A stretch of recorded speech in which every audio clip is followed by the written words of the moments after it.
Bismillahirrahmanirrahim. Alhamdulillahirrabbilalamin. Assalatu wassalamu ala asrafil anbiya'il mursalin Sayyidina Muhammadin wa ala alihi wa sahbihi ajmain, amma ba'du. Yang kami hormati pengasuh Pondok Pesantren Zainul Hasan Ginggong, yakni Kiai Haji Muhammad Hasan Mutawakkil Allah SAMM. Yang kami hormati Rektor Unzah dan selaku penemu metode ABC Aksi Belajar Cerdas Bapak Dr. Abdul Aziz MAG. Dan Bapak Kaprodi yakni Bapak Firdaus Ainul Yakin MPDI. Dan yang saya hormati dosen pengampu mata kuliah Ibu Nur Fatimah MPD dan teman-teman seperjuangan. Perkenalkan, nama saya Intan Nur Aisyah dari kelas A MPI. Baik, di sini saya akan menjelaskan tentang periodisasi perang salib. Di sini ada 5. Yang pertama, dampak sosial, dan yang kedua, dampak ekonomi, dan yang ketiga, dampak budaya, dan yang keempat, dampak politik, yang kelima, dampak jangka panjang. Baik, dampak sosial itu ada 3. Yang pertama, penganiayaan terhadap muslim dan non-muslim. Dan yang kedua, perbudakan dan penjualan tawanan. Dan yang ketiga, perubahan demografi. Banyak muslim yang terpaksa meninggalkan tanah airnya. Nah, dampak sosial bagi perang salib itu menyebabkan perubahan signifikan dalam struktur sosial di Eropa dan Timur Tengah. Di Eropa, perang ini memperkuat identitas Kristen dan meningkatkan solidaritas di antara negara-negara Kristen. Namun, juga terdapat ketentangan antara berbagai kelompok, termasuk antara Kristen dan Muslim. Serta di dalam masyarakat Kristen itu sendiri, di Timur Tengah, dampak sosialnya termasuk peningkatan ketegangan antara komunitas Muslim dan Kristen yang seringkali berkelanjutan hingga saat ini. Dan yang kedua, dampak ekonomi. Dampak ekonomi itu juga ada 3. Yang pertama, kerusakan ekonomi.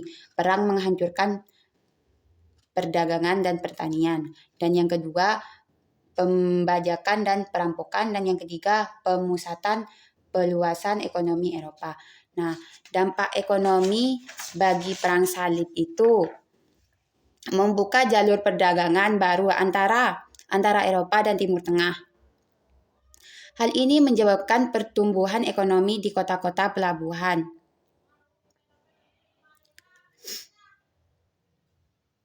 Ekonomi di kota-kota pelabuhan Eropa seperti Venesia dan Genoa yang menjadi pusat perdagangan. Selain itu, perang ini juga mendorong inovasi dalam teknologi dan pertanian yang berkontribusi pada perkembangan ekonomi di Eropa.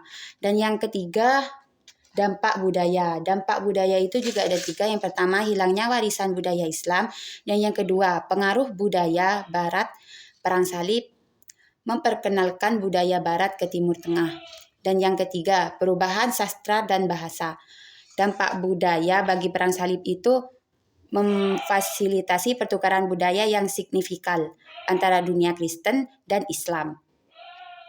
Selama periode ini terjadinya transfer pengetahuan, termasuk dalam bidang ilmu pengetahuan, teknologi, dan seni.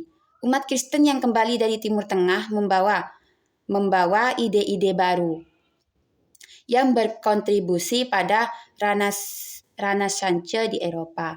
Dan yang keempat, dampak politik. Dampak politik itu ada 3. Yang pertama, kerusakan infrastruktur dan kota-kota besar seperti Yerusalem, Damaskus, dan Baghdad. Dan yang kedua, pembunuhan massal dan pengungsian besar-besaran. Dan yang ketiga, munculnya dinasti-dinasti baru. Perang salib memicu munculnya dinasti-dinasti seperti Ayyubiyah dan Mamluk.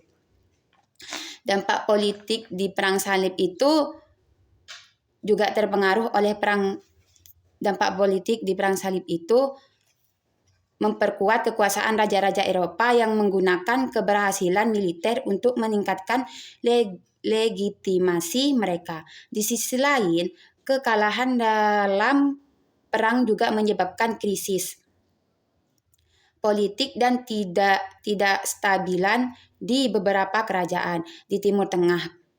Perang salib memperkuat kekuasaan beberapa pemimpin Muslim seperti Saladin yang berhasil menyatukan kekuasaan melawan invasi.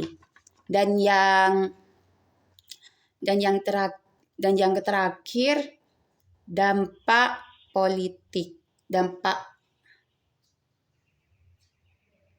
Dan yang terakhir itu kesimpulan. Kesimpulan secara keseluruhan Perang Salib itu bukan hanya sekedar konflik militer, tetapi juga merupakan peristiwa yang membentuk banyak aspek kehidupan di Eropa dan Timur Tengah. Dampaknya terasa dalam struktur sosial, perkembangan ekonomi, pertukaran budaya, dan dinamika politik yang terus berkelanjutan dari zamannya Nabi sampai hingga saat ini 2024. Baik, sekian dulu presentasi dari saya. Jika ada yang salah, mohon dibenarkan. Assalamualaikum warahmatullahi wabarakatuh.